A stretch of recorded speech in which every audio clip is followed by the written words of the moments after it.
So, we've got 10 major updates on Samsung's Galaxy Trifold, or G Fold, or whatever name they end up using, and this thing might completely change how you look at a smartphone. There's a lot to cover, so let's jump straight in. Samsung might have finally built their best-looking foldable ever. And honestly, it shows. But this new Trifold already looks like their cleanest and most polished fold so far. But there's one thing Samsung keeps getting side-eyed for: the battery. A leaked patent confirms that instead of 1 or 2 battery cells like usual, the Galaxy Trifold is rocking 3 separate batteries. Each one is shaped to fit into different sections of the frame. The biggest one sits on the right side of the device, and the smallest one is tucked right under the camera area. And this isn't just some clever design gimmick. Splitting the battery into 3 cells helps in 2 big ways.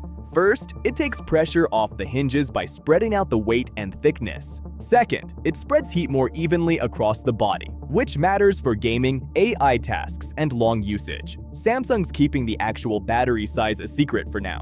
But for reference, the Z Fold 7 has a 4400 mAh battery with 2 cells. Based on leaks and estimates, the Trifold could land somewhere between 55 to 6000 mAh in total. And since Huawei's Mate X-T already comes with a 5600 mAh battery, Samsung will probably try to stay in that range. Samsung already made it clear, this isn't just a Fold 7 in a funky shape.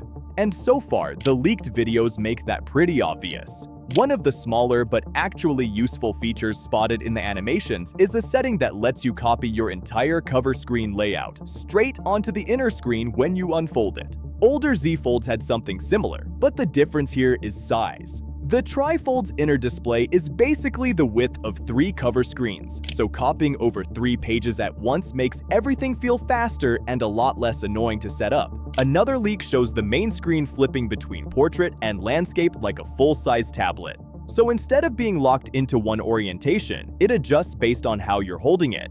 This directly connects to another feature in the leaks: app continuity. Whatever you're doing on the cover screen continues instantly on the inner screen the moment you unfold it. Yeah, these features aren't technically new, but they look way more refined here. Another leaked clip shows Galaxy AI running inside a web app, and the cool part is that you can detach it into a floating window and drag it around. On the regular Fold lineup, AI features tend to take over half the screen, but here the bigger display gives Samsung room to breathe. From all the leaks, it's obvious. Samsung wants this device to feel like a multitasking machine first and a phone second.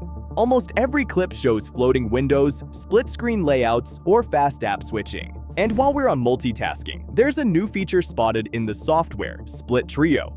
Like the Z Fold 7, you can run 3 apps at once, but here you can place all 3 side by side in equal sizes, both vertically and horizontally. And just like on the Fold 7, the taskbar hides itself when you're using apps, then pops back with a quick swipe. And you already know, you can't talk Samsung multitasking without Dex. Another leaked animation confirms full Samsung Dex support on the Trifold. Yes, Dex already works on regular foldables, but the screens have always felt a little too cramped to replace a desktop. And that triple battery setup, it's not just for show. It's partly there to handle heavier desktop workloads, AI features, and multitasking in Dex mode. If Samsung really leans into this, the Trifold could feel way closer to a pocket laptop than anything we've seen before. Alright, here's where it gets interesting. Early leaks said the Galaxy Trifold would use the same camera system as the Fold 7, but a new leaked video confirms something interesting. The camera app supports 100x zoom. The Fold 7's 3x telephoto maxed out at 30x digital zoom. So, there's a good chance we're getting a 50-megapixel 5x telephoto lens here. Because the smallest battery sits under the camera area, Samsung has more freedom to add better sensors and stabilization hardware. And if Samsung perfects the AI zoom, the camera could end up being one of the surprise selling points. Samsung clearly doesn't want this turning into a Fold 7 copy with a different hinge. Yeah, some specs carry over, but the dual hinge and massive display change everything. Here's what we know so far. It'll come with 16 GB of RAM and the Snapdragon 8 Elite chip. It supports wireless charging, NFC payments, and reverse wireless charging, just like the Fold 7. Originally, Samsung wanted to keep this limited to Korea and China, but a new report says they're considering a US launch too. No official pricing yet, but previous Korean reports put it around $3,000. Yeah, 3 grand is no joke. But that's the price of first-gen tech and all that R&D.